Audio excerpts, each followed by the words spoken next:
Ugh, a troll. Oh, those stink. Hey. Wait, you cannot say that. We are all equal and everything is hunky-dory. Hello and welcome, my race accepting leaves.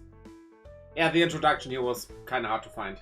So, recently, that is kinda today, as I filmed this, I saw this tweet here and thought, hey, that's a good thing to talk about. So, the question in this tweet is, if you guys pick a race in an RPG that is meant to be looked down upon and hated by most of the world, like a troll or drow, and find that in fact that there is none of that at all, and you get treated like everyone else, would you be disappointed?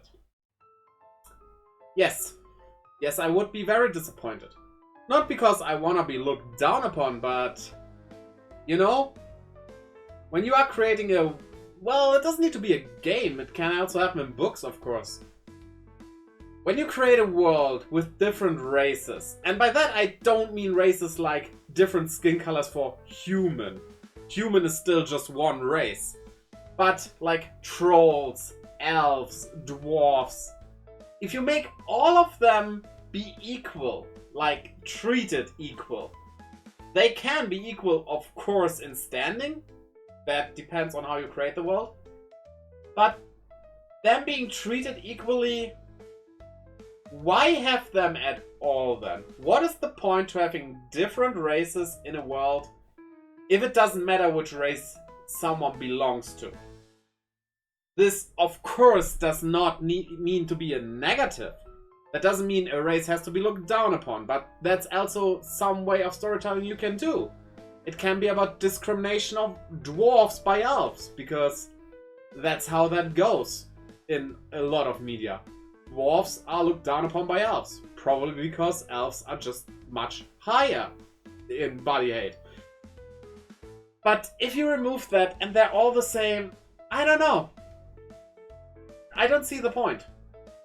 Including stuff like that basically means you have to do something with that as well. Or else, it's just bad storytelling, to be honest. Yes, they look different, but would you include in your game the race of elf just because it looks cool with the spiky ears? No, there should be more to that. And I think sometimes the best way to do that is by following the typical traditional tropes. I remember that I was very weirded out by the book Eragon.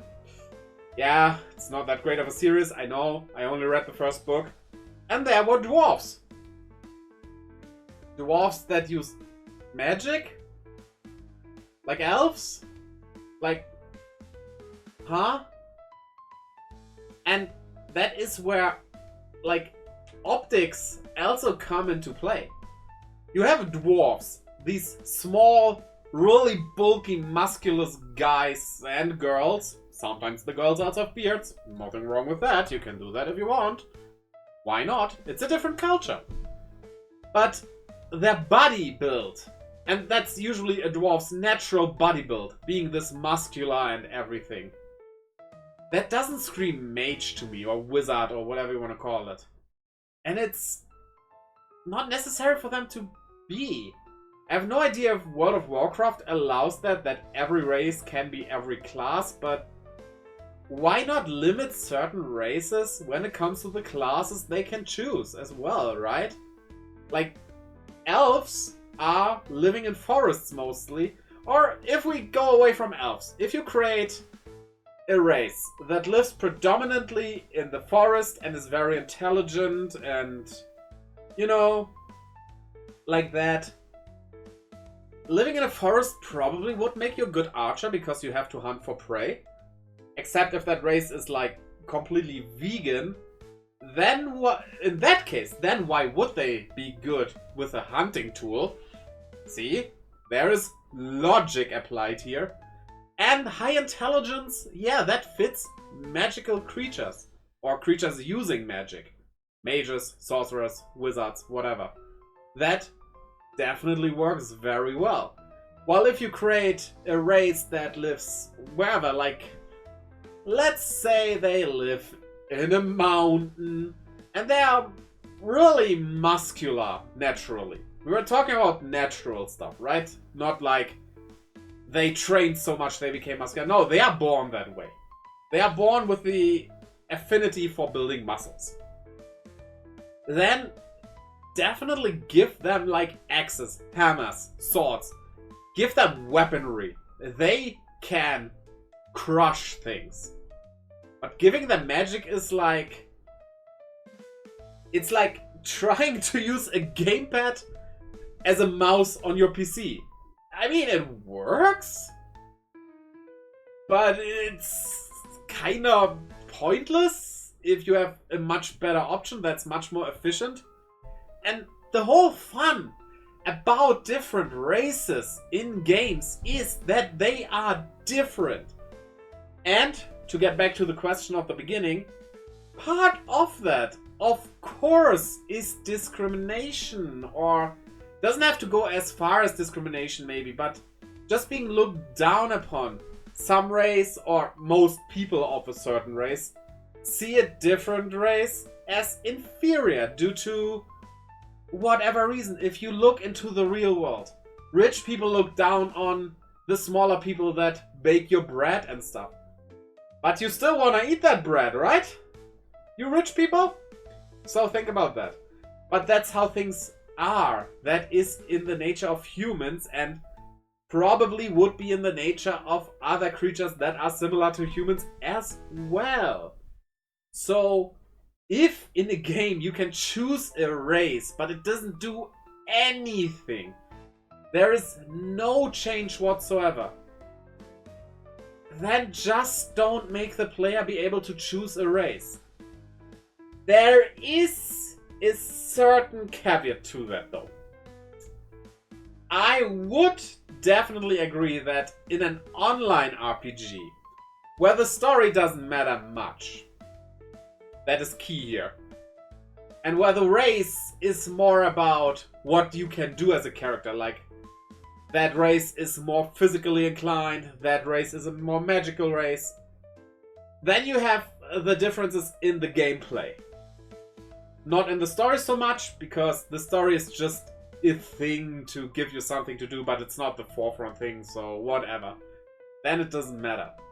But if you have a story in a game that is, like in this example on Twitter, looking down upon trolls is a thing that people generally do. And then you play as a troll and nobody looks down at you? That just doesn't make sense. Why aren't they looking down on you? It's not a good thing to be looked down upon, of course. But if that is the world you have built, you need to adhere to your own rules.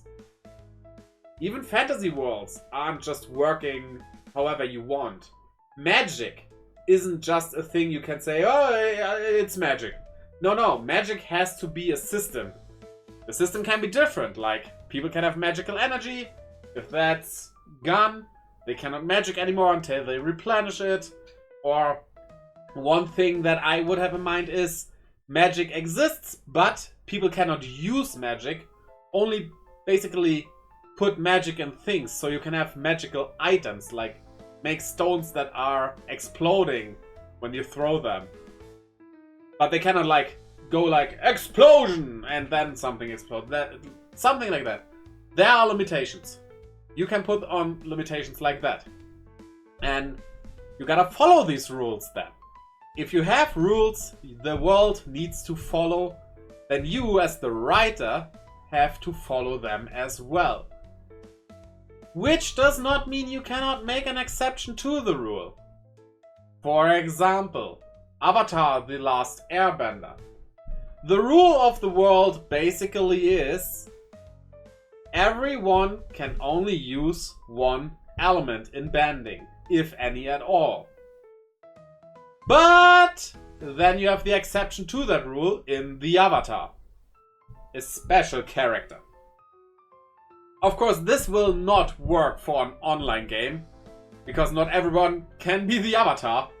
There can only be one. Of course, you can build a story where there can be several avatars, but still a limited amount. So in a single player game, that works. You can do that. You can be the chosen one, the special one. Online, no, not everyone can be the special one. So don't make these exceptions. Except if it's the villain of the whole game. That could work, but we're going into a very different territory. All in all, I'm saying if you set rules, follow the rules. If a race is looked down upon and a player is allowed to play said race, then the player needs to be looked down upon by the game. Else, there is really no point to include that race. And that's the closing words here. So check out the video on screen here, right over there. I heard it's a pretty good one by a pretty cool guy. And like and subscribe, of course, because it's just the right thing to do. That's the rule of this world. I didn't make them, I just follow them. So until next time, bye.